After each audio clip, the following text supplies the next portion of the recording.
la ven protagonizar fenómenos místicos menos conocidos pero muy interesantes, como por ejemplo el hecho de que tuviera altas temperaturas corporales, lo que se llama el incendium amoris en latín, o incendios de amor, que serían accesos febriles extraordinariamente altos.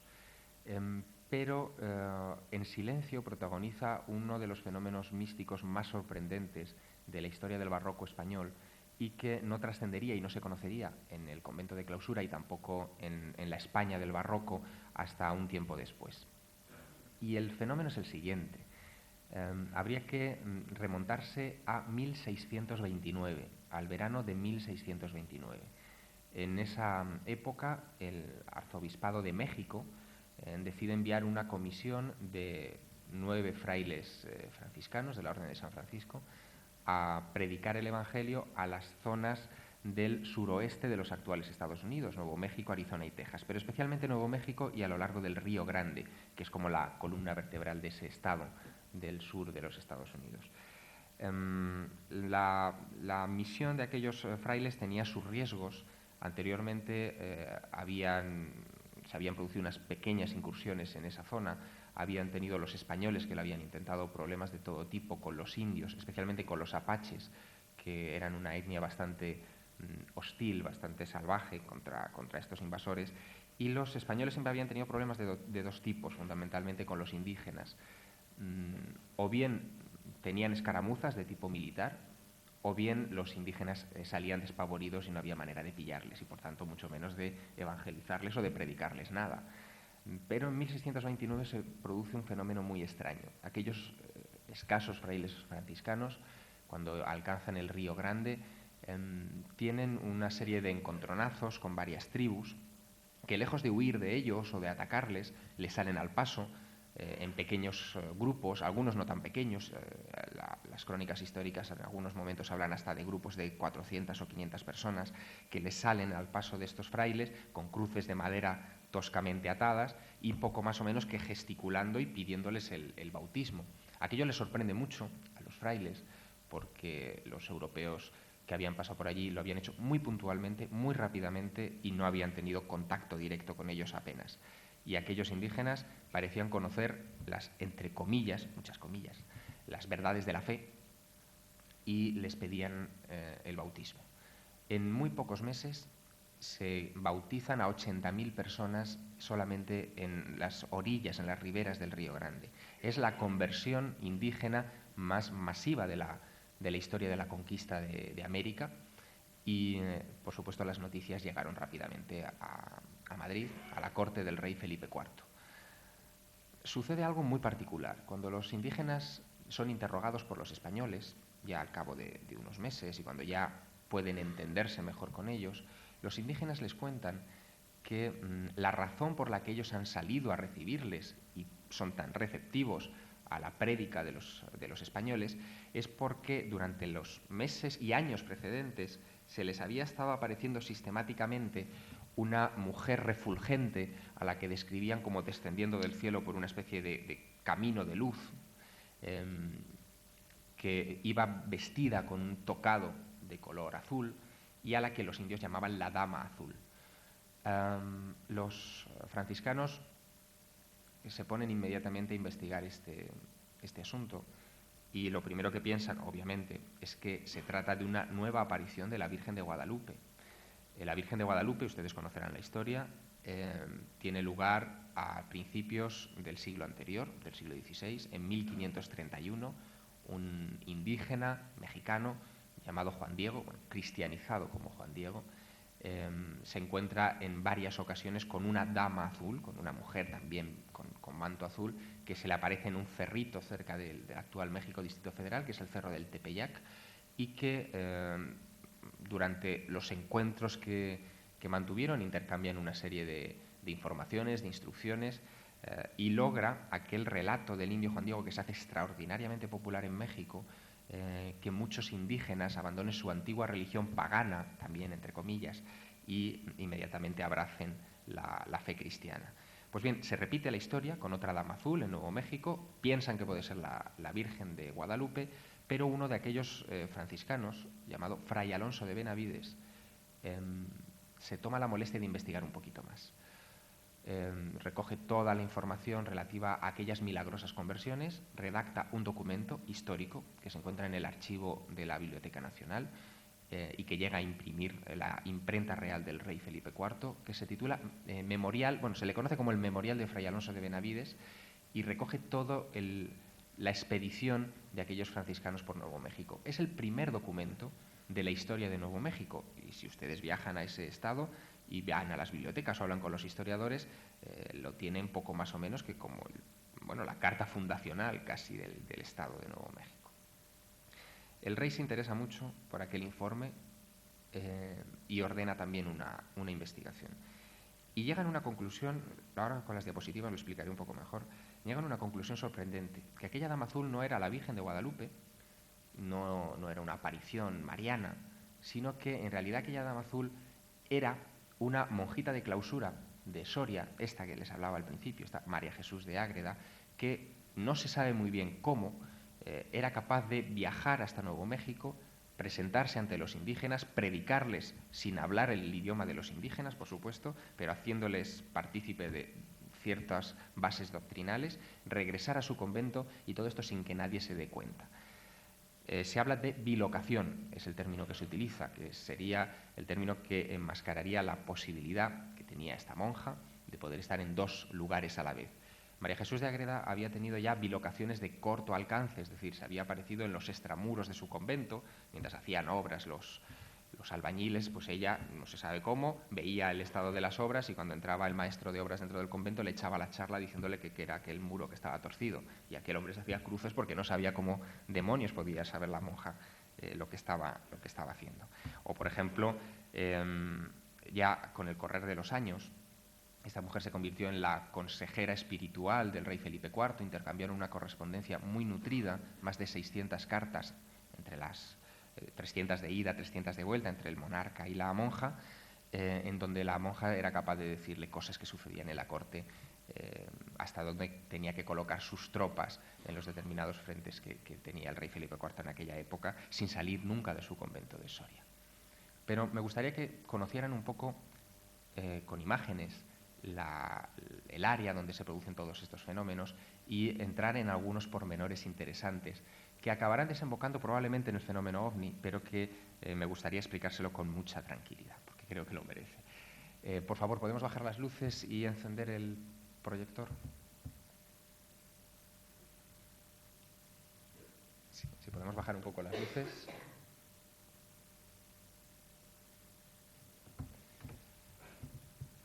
La zona en la que tienen lugar las apariciones de la Dama Azul es una zona, como les decía, del suroeste de los Estados Unidos, en concreto del estado de Nuevo México, y qué curioso, muy próxima a donde tendrían lugar incidentes a los que antes ha hecho alusión Próspera, como Roswell. Y este es un dato curiosísimo, cuando hace algunos meses yo me enfrenté a la tarea de escribir La Dama Azul, de poner en orden las notas de mis viajes a Nuevo México y de ponerme ya manos a la obra, una de las cosas que hice fue, encima de una de las paredes de mi estudio, pegar un mapa de Nuevo México y marcar con chinchetas los lugares donde había aparecido la Dama Azul, o donde había crónicas sólidas de la aparición de la Dama Azul. Uno de los lugares donde se produjeron varias de estas apariciones y están mejor documentadas es en una zona que se llama la zona de Salinas, que luego veremos algunas de las fotografías correspondientes a las misiones que los franciscanos plantaron allí a raíz de las conversiones milagrosas, que está muy cerca, a apenas 70 kilómetros en línea recta, y eso en Nuevo México es muy cerca. Nuevo México es un estado tremendo, de donde cayó el ovni de Roswell, que no es en Roswell, es en Corona, un pueblecito que está a unos cuantos kilómetros de Roswell. En esa zona, en toda la zona del suroeste de los Estados Unidos, antes de la aparición de la Dama Azul, existían creencias de lo más variopinto. Entre ellas, los indios veneraban especialmente, sobre todo los indios Hopi, que están también en esa región, veneraban a los cachinas, una suerte de dioses instructores a los que los Hopi dedicaban estas máscaras o estos muñecos para recordarlos. Las máscaras cachinas son de muy diversa índole, hay muchos estudios sobre este tipo de dioses que se aparecían por las noches en las quivas, en una especie de recintos subterráneos, como en forma redonda, donde se hacían estas ceremonias. Y algunos de los investigadores que han trabajado con este asunto de los Hopi, de sus contactos con los cachinas, como Joseph Blumrich, un ingeniero de la NASA que estuvo trabajando mucho tiempo con este asunto y se entrevistó con un sabio Hopi llamado Oso Blanco, muestran que los Hopi tenían especial predilección por esta raza de dioses que vendrían del cielo, que volaban en una especie, ellos hablaban de calabazas partidas por la mitad, que descendían en el poblado y con las que mantuvieron contactos durante mucho tiempo. Sea como fuere, algo de ese saber sí que se quedó, tanto en los Hopi como en otros pueblos de alrededor, porque muchos de los monumentos, y estos son datos recientes de la arqueología, están orientados hacia estrellas, están orientados hacia posiciones del Sol, hacia el punto de nacimiento y de ocaso de estrellas particulares como Sirio, como la constelación de Orión, que después tienen reflejo en otras culturas del planeta. En fin, era un pueblo que ya tenía costumbre, digamos, de recibir esta clase de visitantes, y quizá por eso no les sorprendió demasiado que de repente apareciera una señora que bajaba por un cono de luz, porque decían, bueno, pues será otra. Las crónicas se refieren, algunas de las crónicas de los españoles, se refieren a que los indios interpretaron la llegada de la Dama Azul como la madre del maíz, una de las divinidades también relacionadas con los cachinas. Sin embargo, pronto se dieron cuenta de que no era tal madre del maíz por las cosas raras que les comentaba. Esta es, por ejemplo, la entrada a la misión de Salinas, la que les comentaba que estaba cerca del lugar donde se estrelló el ovni de Roswell, y que fue fácil fundar después de que los españoles encontraran una población de aproximadamente 25.000 personas en toda el área, en toda la región. Es una región muy amplia, que pidieron la conversión y que fueron rapidísimamente bautizados. Esta, por ejemplo, es la misión de Isleta Pueblo, cerca de Albuquerque, Nuevo México, donde también hubo varias de estas apariciones. Lo más interesante, en cualquier caso, no fueron solamente los relatos de los indios. Los franciscanos se encontraron con una cosa muy particular.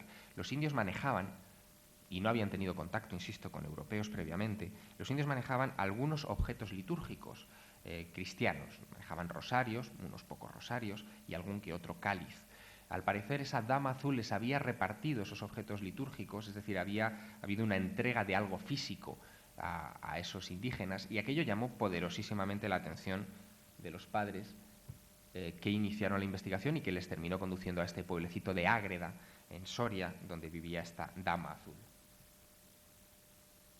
Los padres desecharon, los franciscanos que hicieron la investigación, desecharon rápidamente el asunto de la aparición de la Virgen de Guadalupe, precisamente por esta entrega de objetos litúrgicos tan claramente castellanos. Y se obligaron a hacer una investigación en profundidad de la vida de esta tal Sor María Jesús de Ágreda. El que hace la investigación es el padre Fray Alonso de Benavides, como les decía antes, el autor de ese memorial para el rey Felipe IV. Viaja a Ágreda por recomendación del rey para entrevistarse con esta mujer que ya tenía fama de milagrera. Pasa 15 días en el convento de Ágreda, en el convento de clausura de Ágreda, entrevistándose con esta monja, y durante esos 15 días el padre Benavides, que había estado en Nuevo México, la cuestiona por todo tipo de cuestiones, de preguntas, de dudas.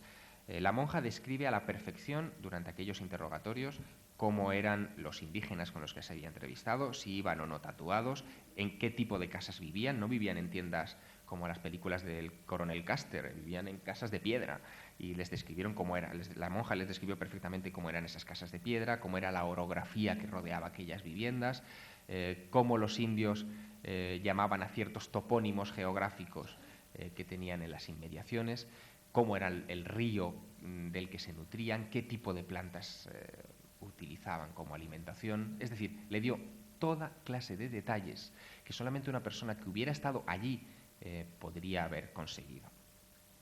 El padre Benavides salió de Ágreda convencido de que María Jesús de Ágreda había estado en Nuevo México de alguna manera. El asunto rápidamente llegó al Tribunal de la Santa Inquisición de Logroño, que ordenó una investigación de este asunto. La Santa Inquisición, bueno, lo de santa es es un calificativo que se ponen ellos mismos, pero la Santa Inquisición interroga en 2 ocasiones a la monja de Ágreda. Una en 1635, durante varias jornadas consecutivas, en enero, con un frío que pela en Ágreda, no puedo jurar que estaba allí en esas fechas, y otra en 1650. Los interrogatorios fueron transcritos minuciosamente, yo he tenido la ocasión de leerlos, tengo copia en mis archivos. Son más de 600 páginas de interrogatorio, donde las preguntas son tan repetitivas como las respuestas. La monja es extraordinariamente evasiva a la hora de explicar cómo hacía para estar en Nuevo México. Daba todo tipo de detalles sobre Nuevo México, pero no sabía o no quería explicar cómo había viajado hasta Nuevo México. Y sobre todo, cómo había podido repartir objetos físicos entre los indígenas. Y ese es el quid de la cuestión, porque si se considera ampliamente el fenómeno de la bilocación, este tiene muchos paralelismos, por ejemplo, con el del viaje astral, pero con una salvedad.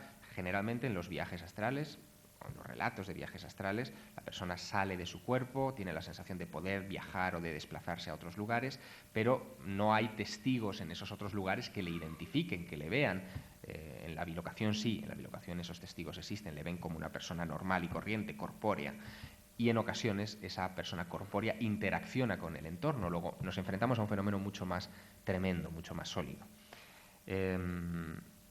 Se descarta, en cierta manera, el tema del viaje astral, ni se llega a plantear, evidentemente, en el siglo XVII, pero hay un detalle curioso, que es el que nos puede hacer desembocar en el asunto que nos ocupa en este congreso. En 2 ocasiones al menos, y esto lo cuenta la monja de Ágreda en su autobiografía, que no lo contó a la Inquisición, dio algunos detalles, pero no fue demasiado explícita.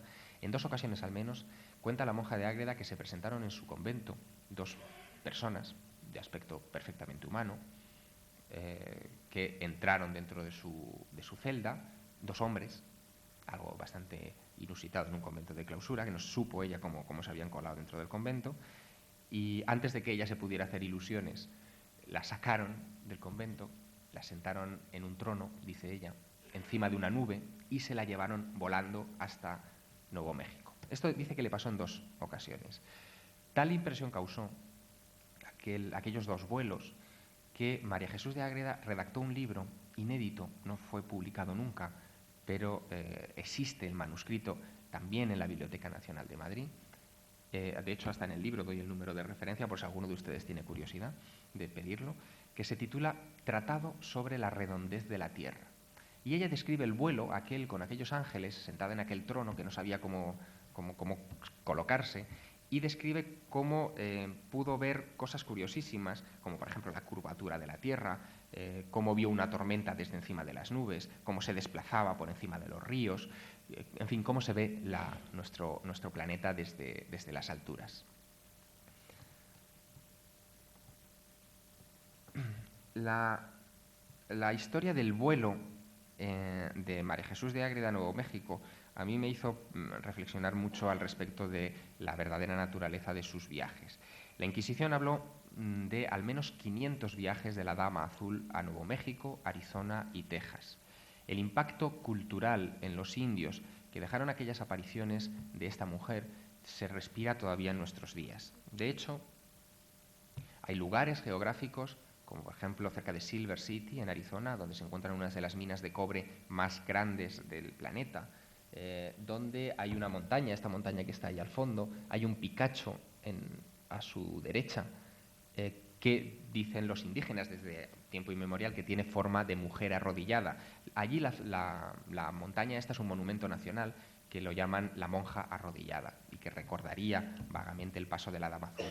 Bueno, hay que decir que en Estados Unidos cualquier cosa que tenga algo, en esa zona especialmente, es monumento nacional, que si no piensen ustedes que declaran monumento nacional alguna catedral o algo por el estilo, en absoluto. Allí 3 piedras puestas por los indios hace 300 años es monumento nacional. Y en este caso este es el monumento nacional de la monja arrodillada. A mí lo que más me preocupó del asunto fueron, evidentemente, las alusiones a los cálices y los rosarios que llevó la Dama Azul hasta Nuevo México. Esa era de encontrarse la prueba física que demostraría que hubo algún tipo de traslado material de esta mujer en una época tan temprana como el periodo entre 1620 y 1631, que es el periodo de sus bilocaciones hasta Nuevo México. Durante los 2 últimos viajes que he tenido la ocasión de realizar a Nuevo México, he estado recorriendo diversas misiones, archivos parroquiales, archivos arzobispales, con la intención de tomar todas las marcas de joyero o de fundidor que se encuentran en cálices. En los rosarios es imposible, pero en los cálices cada joyero, ya desde muy antiguo, marcaban con un escudo y con una fecha el momento de la fundición, y se puede incluso sacar a partir de esa marca quién fue el fundidor, de qué localidad y en qué fecha, claro.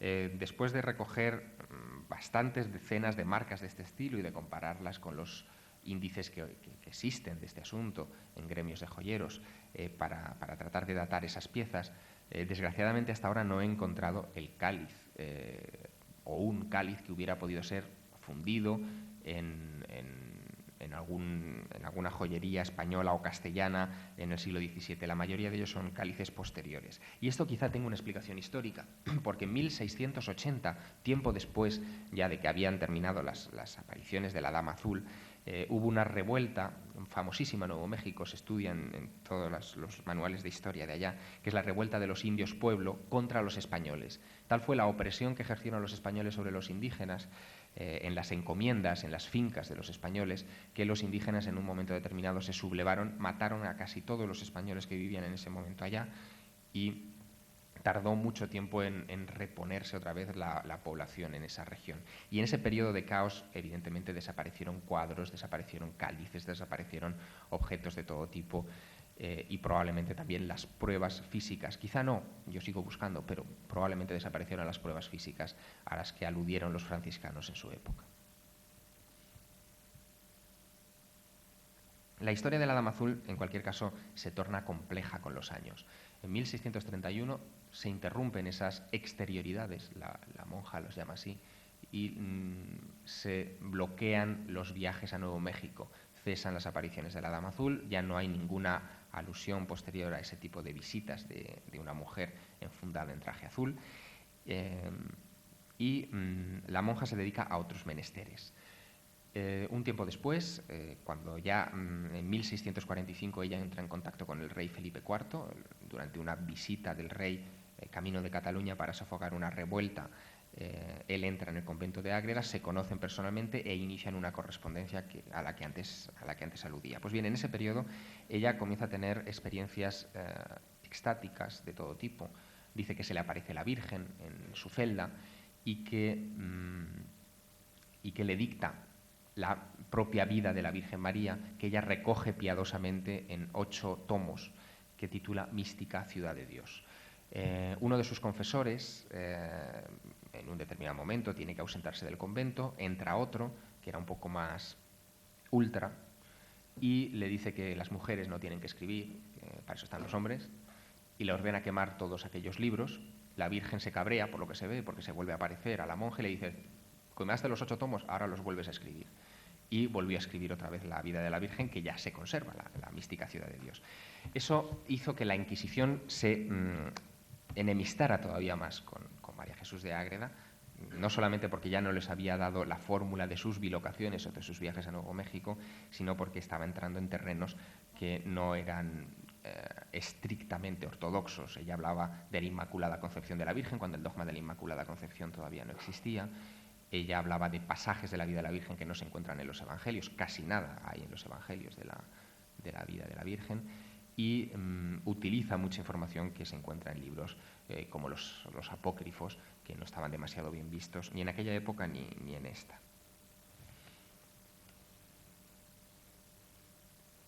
Y por último, el último enigma que dejó la Dama Azul, María Jesús de Ágreda, tras su muerte, fue el de su propio cuerpo. Su cuerpo se encuentra incorrupto en el convento de la Encarnación de Ágreda, en una urna que han colocado en la iglesia y que puede ser visto por todo el mundo. Sin embargo, lo que no puede ser visto por todo el mundo, pero es realmente interesante, es que el cuerpo de la madre de la monja, Catalina de Arana, que en un determinado momento decide separarse de su marido, cada uno funda un convento y allí meten el padre se lleva a los hijos y la madre se lleva a las hijas.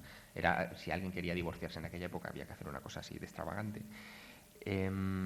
El cuerpo de la madre de la monja, también una mística consumada que tuvo todo tipo de experiencias extrañas, también se encuentra semi-incorrupto en un cajón en el propio convento. Las monjitas le llaman la abuelita y cuando uno intima un poco con ellas, pues se acaba enseñándose.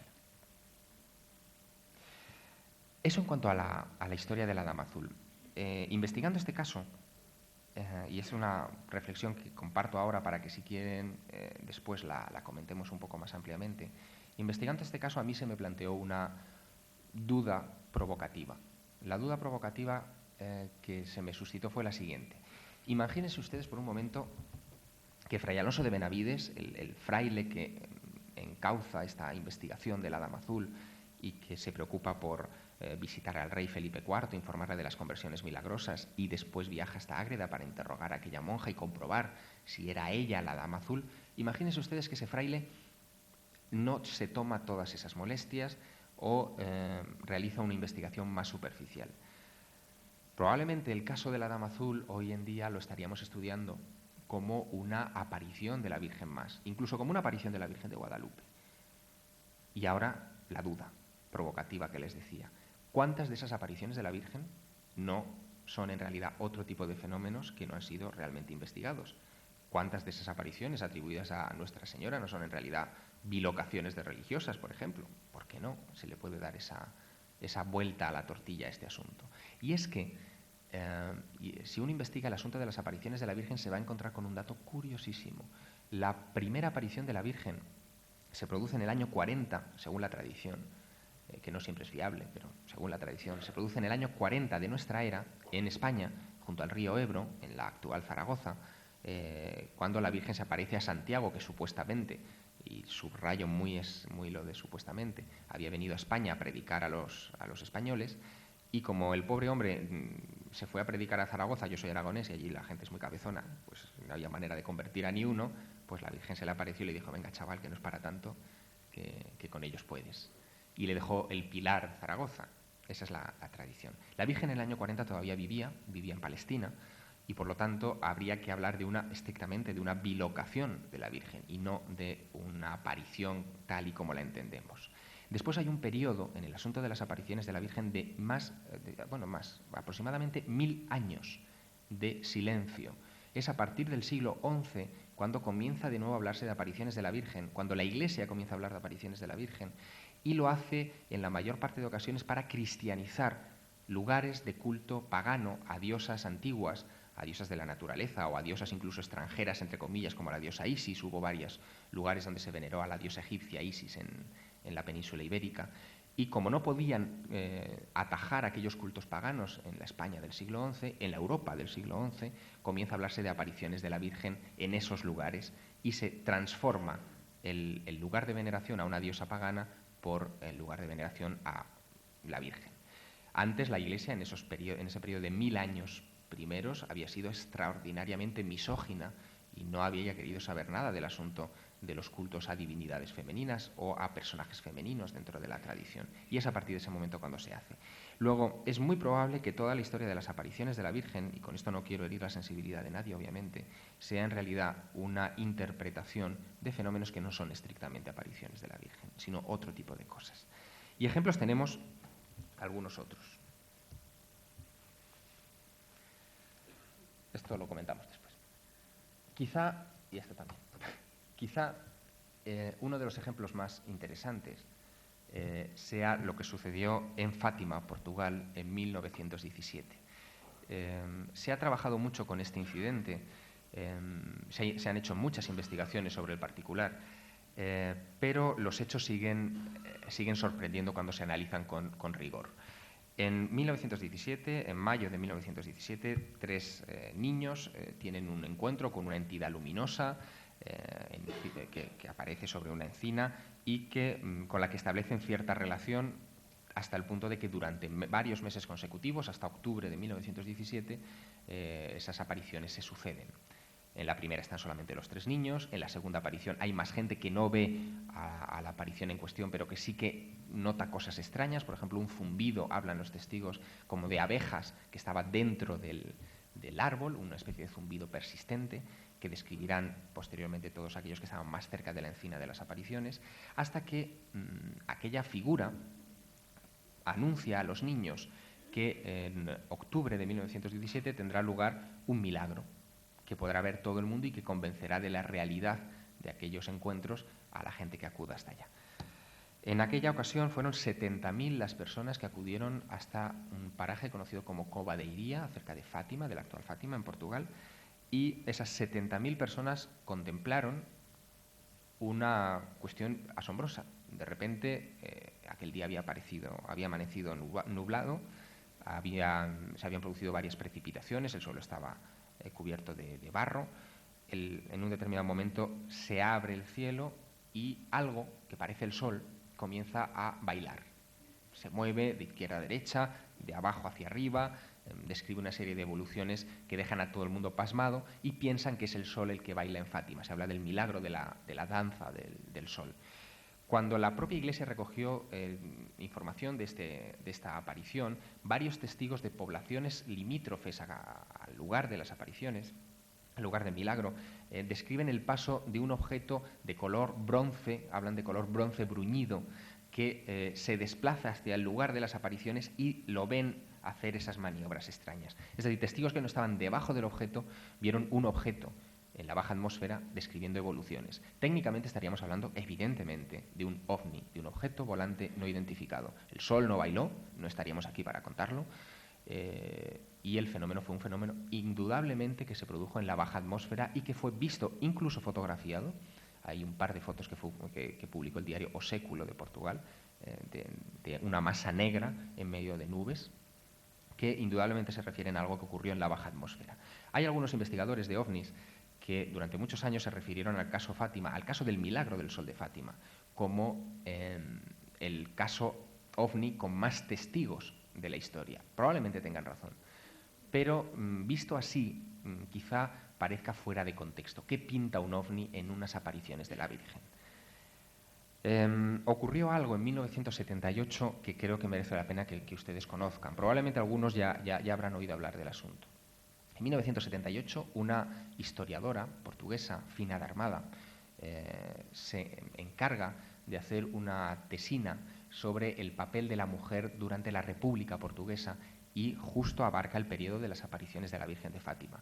En aquella época, en la época de las apariciones de Fátima, del año 17, Portugal es un estado laico, contrario a la fe católica. Hay una represión contra el catolicismo bastante fuerte. Es un momento histórico muy delicado de la vida del vecino país. Y el Fina de Armada se propone recoger toda la información relativa al papel dominante de la mujer precisamente en aquellas apariciones. Dos de los tres niños testigos eran niñas, eran mujeres. Las mujeres son las que encabezan el movimiento popular de resistencia a la posición política en contra de las apariciones de Fátima que muestra el gobierno de Lisboa. Quienes fundan la capilla primera dedicada a la veneración de la Virgen son mujeres también. Y en ese trajín de investigación, de recoger documentos históricos, etcétera, Fina de Armada consigue algo que no había conseguido nadie en los años precedentes, desde el año 17 hasta el año 78. Pide permiso para acceder a los archivos originales del caso Fátima y, en concreto, para acceder a los documentos redactados por el padre Formigao, José Formigao, que fue el primer sacerdote que en mayo de 1917 entrevistó por primera vez a los niños después de su primera aparición. Los niños le describen al padre Formigao cómo era aquella persona que se les había aparecido. Y el padre Formigao da toda una serie de detalles en aquel informe que después pasaría al obispo y que se olvidaría, quizá voluntariamente, por lo que allí contaba, hasta la fecha. Lo que describieron los niños no tiene mucho que ver con la imagen de la Virgen de Fátima que hoy se venera. Los niños describieron una figurita de 1,20 m aproximadamente de altura, más o menos como ellos, de cabeza sin pelo, con, decía Lucía, una especie de manto transparente alrededor de la cabeza, con un edredón, no dijeron edredón evidentemente, sino con una especie de edredón que le cubría como acolchado y que sostenía en su mano una esfera luminosa. Con el correr de los meses, la esfera luminosa se acabó transformando en el Sagrado Corazón de Jesús atravesado de espadas. Con el correr de los meses también, un devoto de las apariciones de la Virgen de Fátima acude a un taller que fabricaba vírgenes en serie en Braga, en Portugal, compra la que le apetece, se la lleva a la capillita primera, allí la colocan y esa es la Virgen que hoy se venera en Fátima. Nada que ver, evidentemente, con la descripción original de los niños. Y tras la muerte de dos de los tres niños, a Lucía se la interna en un convento de clausura de carmelitas, donde ha permanecido hasta nuestros días con la expresa prohibición de hablar directamente de este asunto, si no es con autorización expresa del Papa. Es un caso complejo, porque con la aparición en 1978 de estos documentos de Fina de Armada, de esta historiadora, el asunto del ovni, entre comillas, de aquel objeto de bronce que bailó ante 70.000 testigos, de bronce, entre comillas, obviamente, ya esa historia aparece dentro de un contexto. Estamos hablando ya de otro tipo, quizá, de aparición que fue utilizada, evidentemente, con propósitos doctrinales. Pero ¿cuántas de esas cosas no han sido utilizadas precisamente con esos propósitos?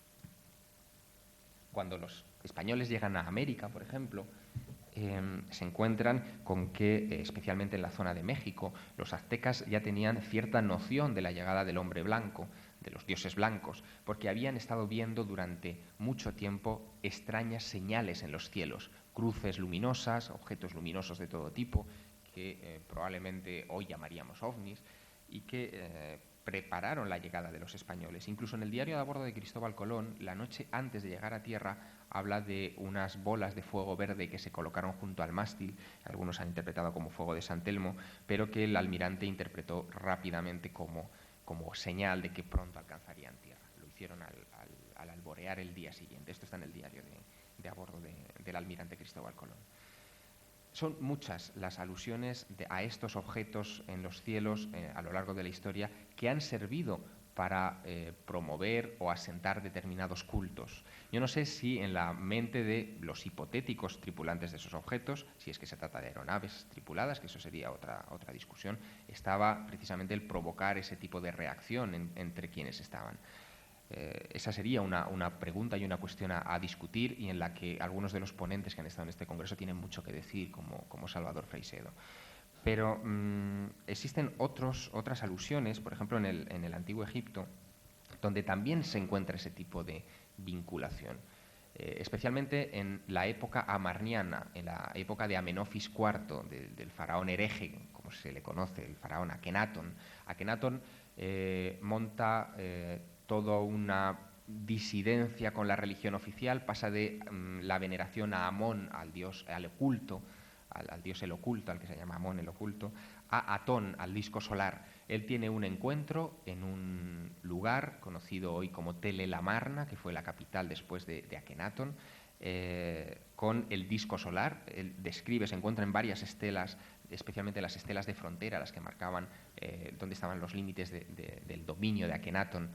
Se cuenta la historia del encuentro del faraón con un disco solar que tomó tierra en Tel el Amarna, y el jeroglífico, que eso es curiosísimo, el jeroglífico que representa la capital Tel el Amarna, son dos colinas unidas con una especie de disco plantado en medio de ellas, en recuerdo de ese encuentro que tuvo Amenofis IV con ese disco solar. Las alusiones a objetos no identificados en el Antiguo Egipto se extienden a otros papiros, a otras estelas, a otras alusiones en piedra, y en muchas ocasiones fueron interpretadas como manifestaciones divinas. ¿Qué otra cosa podía ser, evidentemente? Y eso nos lleva a reflexionar seriamente sobre el origen de muchas de nuestras creencias.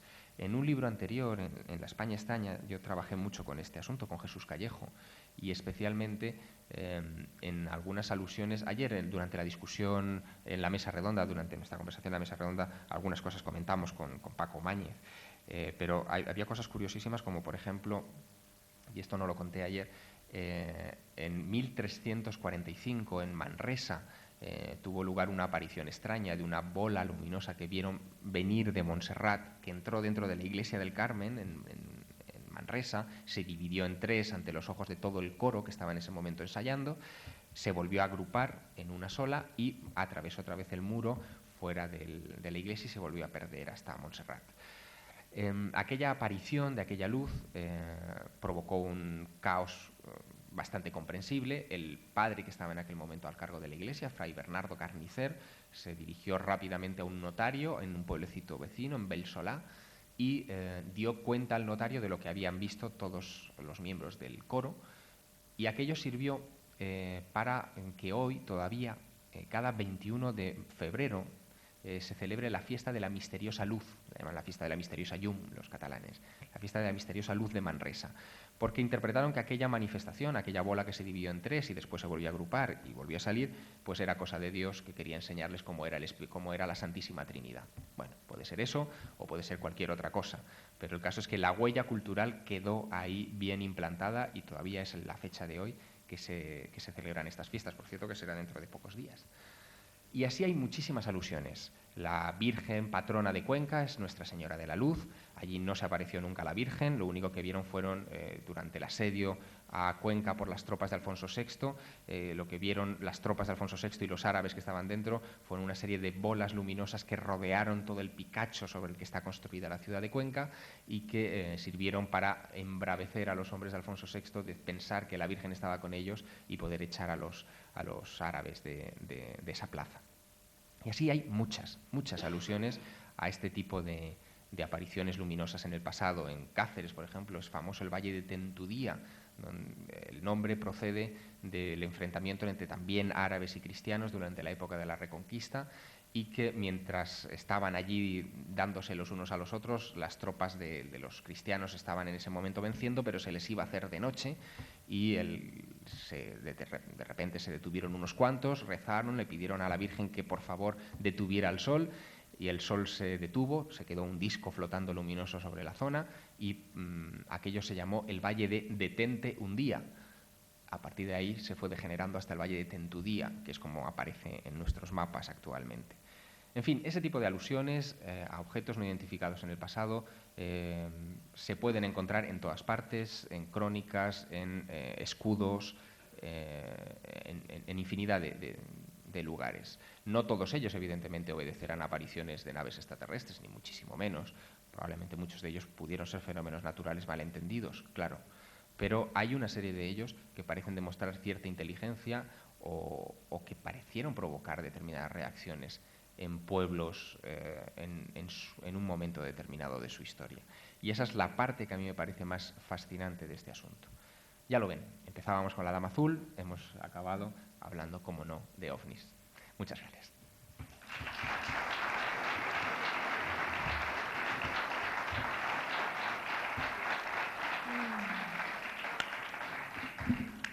Bueno, ahora se abre el turno de la ronda de preguntas. Quien quiera preguntar, que levante el brazo y enseguida pasarán el micrófono. Allí, José, allí, al fondo.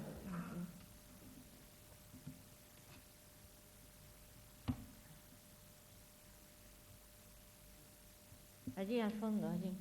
En la última fila.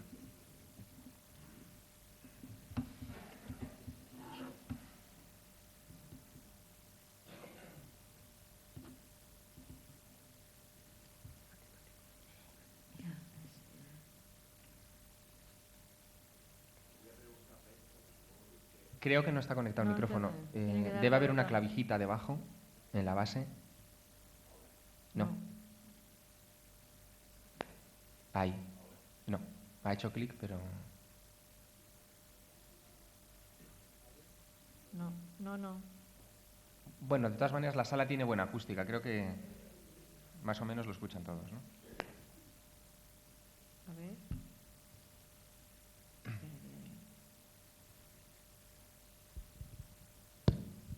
Ahora aparece. Perfecto. Por favor, quería preguntarle, y supongo que usted esto lo habrá investigado, lo que más me ha extrañado o lo que más difícil veo de toda su exposición. La Dama Azul aparece en Nuevo México, sí, y Fray Javier de Benavides, Alonso de Benavides, Alonso de Benavides la relaciona con Sor María Jesús de Ágreda.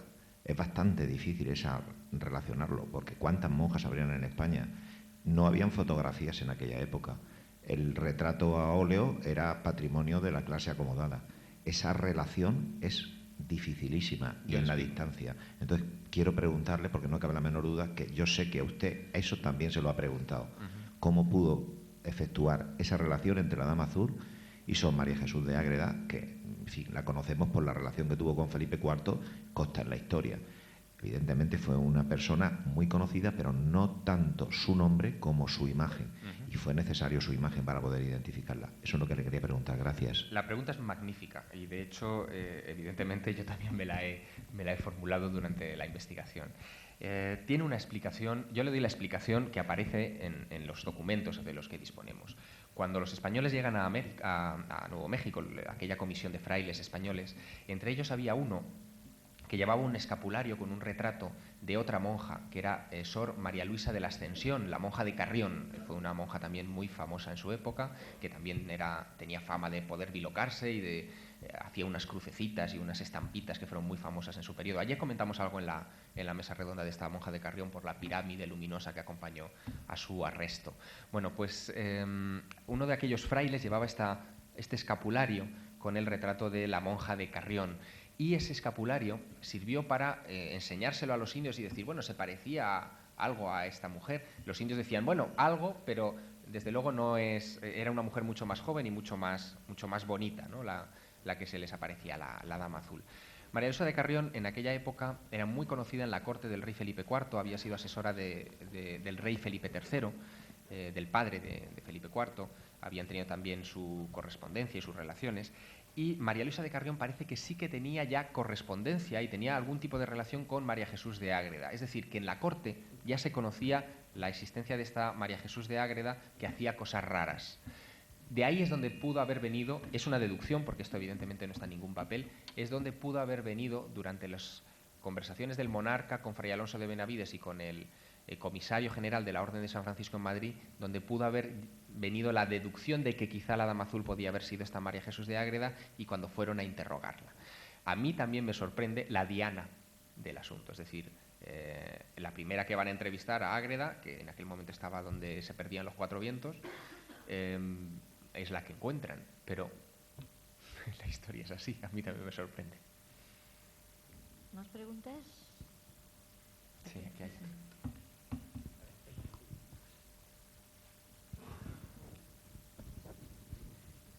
Yo quisiera repetir una pregunta que he hecho anteriormente al señor que estaba. Usted dirá.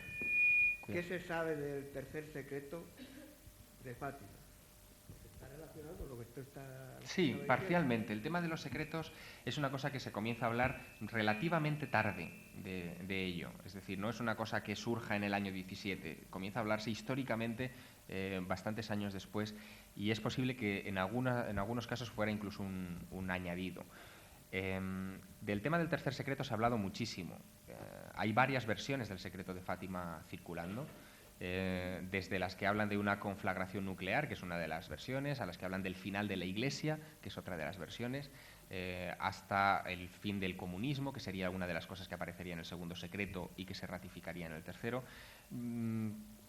Para mí el tema del tercer secreto de Fátima probablemente se resuma en el asunto de la posible profecía del final de la Iglesia. Es la que me parece más convincente. ¿Qué razones tendría la Iglesia para ocultar el tercer secreto? Pues probablemente una cuestión de ese estilo. Como la propia Iglesia dio tanta credibilidad a las apariciones de la Virgen, las apoyó tantísimo, de hecho hasta el propio último Papa, Juan Pablo II, ha acudido también a Fátima a bendecir la estatua y tal, el decir lo que contiene el tercer secreto de Fátima, si hablara del final de la Iglesia, sería como echar piedras contra su propio tejado. Yo creo que esa es la deducción más elemental, más obvia al respecto del tercer secreto, pero creo, es decir, no tengo evidencia, porque el tercer secreto no ha trascendido por vía oficial.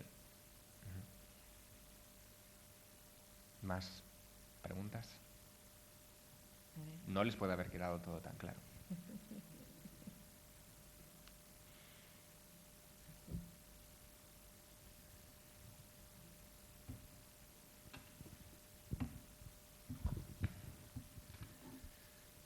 Javier, por lo que has contado y bueno, y por más casos que hay, parece que los ovnis y este tipo de apariciones y la bilocación apoyan siempre al mismo bando, al bando cristiano, digamos, ¿no? Porque fomentan la expansión del cristianismo, fomentan que muelan a palos a los árabes y cosas de este tipo.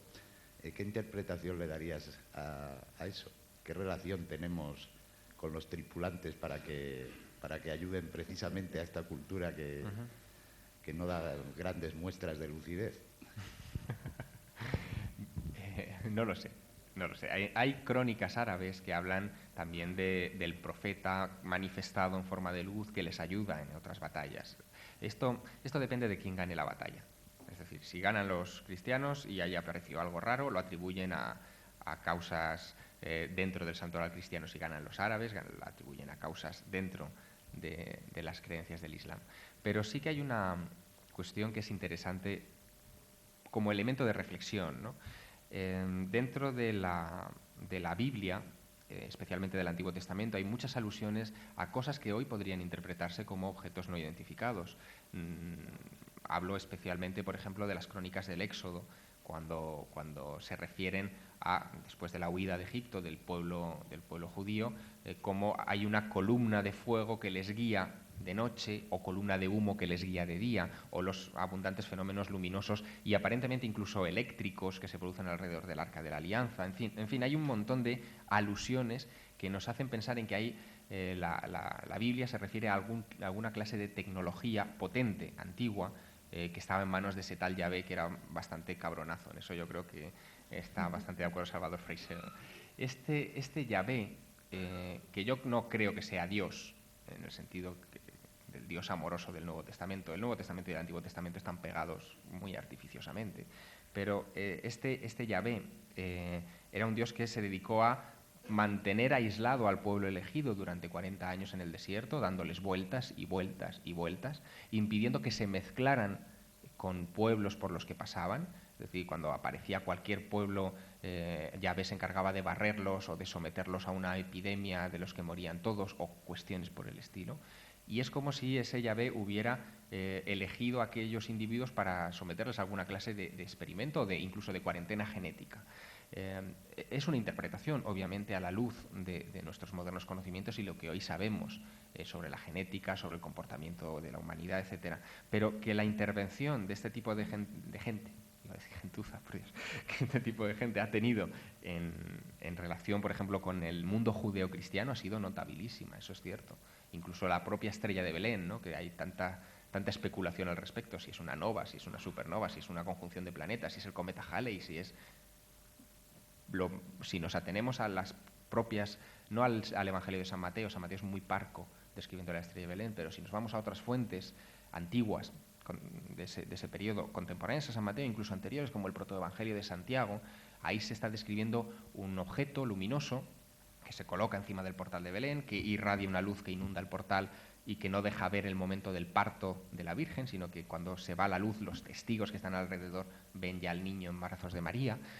Describen una parálisis de los testigos, algo muy típico del fenómeno ovni, un silencio total cuando aquel objeto, aquella estrella se coloca sobre el portal. En fin, que el protoevangelio de Santiago da una serie de indicativos y el evangelio de la Natividad de Jesús, que son apócrifos, que son puramente ufológicos. Lo que ocurre que, claro, esto se escribió en el siglo I, siglo II, por ahí.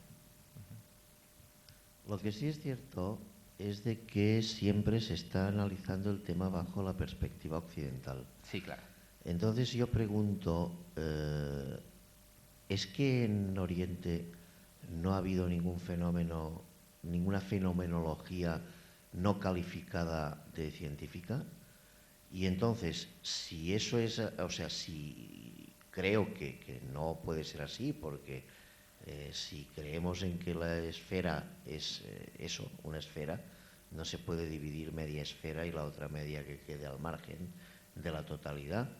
Entonces, ¿por qué razón en la parte oriental o en la zona oriental no se analizan estos estudios o no se analizan estas fenomenologías? O si es que los investigadores estáis tan divididos que podríais jugar un partido de fútbol entre Occidente y Oriente. No, en Oriente también hay, evidentemente. Los Vedas, los textos religiosos más antiguos del planeta, también se refieren a este tipo de aeronaves, incluso en algunas ocasiones con más claridad que textos occidentales. En el caso del Mahabharata y el Ramayana son célebres las descripciones muy célebres de los vimanas, vehículos que en otros textos védicos se describen como perlas de metal divididas en 2 o 3 pisos, que se desplazan con una especie de motor que mezcla mercurio y rasa, un elemento no identificado hasta ahora, y que producen un sonido melodioso cuando se desplazan. Esas descripciones aparecen en textos que tienen 4 y 5.000 años de antigüedad, es decir, en textos muy antiguos, y aparecen con un lujo de detalles que no aparecen en Occidente. El fenómeno es universal, no creo que haya que verlo solamente en la óptica occidental o en la óptica oriental. Es un fenómeno universal. Lo que también es universal es la teologización del fenómeno. Es decir, al no comprenderse, evidentemente se atribuye a fuerzas superiores. Nosotros también lo estamos haciendo. No se habla de dioses, no se habla de devas, no se habla de espíritus, hablamos de extraterrestres, pero en realidad es una etiqueta. O sea, le estamos poniendo etiquetas continuamente al fenómeno porque no llegamos a entenderlo en su magnitud. Lo que ocurre es que ahora, con nuestra perspectiva, nuestro conocimiento de nuestra situación en el universo, entendemos que la hipótesis extraterrestre es una hipótesis razonable con la que se puede trabajar. Hipótesis, al fin y al cabo. Más dudas.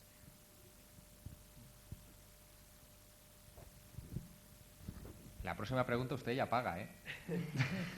Yo quería preguntarle sobre lo que ha dicho usted de los 40 años del éxodo. Del éxodo de los israelitas. Se sabe que el maná era una alimentación artificial, porque no podría ser de otra cosa mandada por Dios o por lo que creaban los ovnis. ¿No le parece a usted, la pregunta es esta, ¿no le parece a usted demasiado exagerado vivir 40 años alimentándose de maná? ¿No le parece un poco cansina esa alimentación para...? Bueno, igual había maná de chocolate, maná de piña, maná. Tiene usted razón. Yo le recomiendo el libro de Salvador Freixedo, Israel, Pueblo Contacto, donde verá mucha de esa información, ¿no? Pero en cualquier caso hay un dato curioso. Hubo 2 investigadores hace algunos años, 2 ingenieros, que analizaron un texto judío, el Zohar, donde se describe algo que se llama el anciano de los días, que supuestamente es lo que llevaban consigo los judíos durante el éxodo y que lo describían como, bueno, utilizaban términos un tanto raros, ¿no? O sea, hablaban de una especie de aparato con testículos, le llamaban así, del que salía el maná, es decir, no caía del cielo, sino que lo generaba algo que llevaban junto con el Arca de la Alianza, junto con las tablas de la ley, etcétera, ese anciano de los días. Estos ingenieros crearon, en función de la interpretación tecnológica del Zohar, un aparato que producía alimento a raíz de un alga que se podía criar, digamos, en una especie de contenedores circulares con aspecto de testículos y que adosarían a una columna y podrían llevar de arriba para abajo en los 40 años del desierto. Y deducían estos ingenieros que se trataba de un ingenio tecnológico prestado por este Yahvé, entendido como el jefe de un equipo de extraterrestres, ¿no? No es la primera vez que un ingeniero hace una cuestión de este estilo, hace un análisis de este estilo. Otro ingeniero que he mencionado antes en el transcurso de la conferencia, en relación a los Hopi, que es Joseph Blumrich. Este hombre es un ingeniero que trabajó en los proyectos Apolo de la NASA, patentó algunos de los sistemas, por ejemplo, las ruedas omnidireccionales, son un invento suyo, que llevaron los ingenios espaciales a la Luna. Y este Blumrich, leyendo el libro de Ezequiel, donde se habla del contacto o la visión que tuvo Ezequiel de la gloria de Yahvé, él también sacó una lectura tecnológica. Ezequiel en esa visión habla de 4 querubines con distintas caras unidos a algo que se le aparece junto al río Quebar durante el exilio de Babilonia en el siglo VI a.C. Y en la descripción hay tantos elementos susceptibles de ser interpretados tecnológicamente que el propio Blumrich llegó a diseñar un aparato con 4 hélices en función de lo que había descrito el profeta. Claro, la Biblia o los libros antiguos se pueden leer de muchas maneras. Lo sorprendente es que también se puedan leer desde un punto de vista tecnológico. Buenos días, felicitarle por la conferencia y exponerle una duda. ¿Ha sido por parte de los estudiosos de la ufología estudiada Santa Teresa de Jesús, porque si una monja aparentemente normalilla como María Jesús de Ágreda ha sido capaz de Normalilla. Hombre, aparentemente menos conocida que Santa Teresa de Jesús. Indudablemente. Entonces, ha tenido el don de la ubicuidad y ha sido capaz de, bueno, de estos fenómenos que ha estado usted diciendo esta mañana, Santa Teresa de Jesús, con todo lo que se ha escrito sobre ella y lo que ella ha escrito de las apariciones, de las visiones y de todo eso, ¿ha sido estudiada por parte del fenómeno? No que yo conozca. Ha sido estudiada por muchos, o sea, por especialistas de muchas disciplinas, incluyendo desde luego la psiquiatría, ¿no? Pero una interpretación ufológica de Santa Teresa yo no la conozco. Tampoco me atrevería a hacerla, ¿no? Es entrar en un terreno muy delicado, ¿no? Todo este tipo de asuntos, como usted comprenderá, hay muchas emociones en juego, muchas creencias en juego, y es un asunto evidentemente delicado y sobre todo hay que respetar las creencias de las personas. Pero una cosa es respetar las creencias, otra cosa es ir a por la verdad. Y en el caso de Santa Teresa no conozco a nadie que haya intentado ir a ese otro lado, no conozco. A ver, ¿más preguntas, por favor? Parece ser que nadie tiene preguntas. Aprovechen, luego se les ocurrirán preguntas, me preguntarán en el pasillo y diré, ¡ah!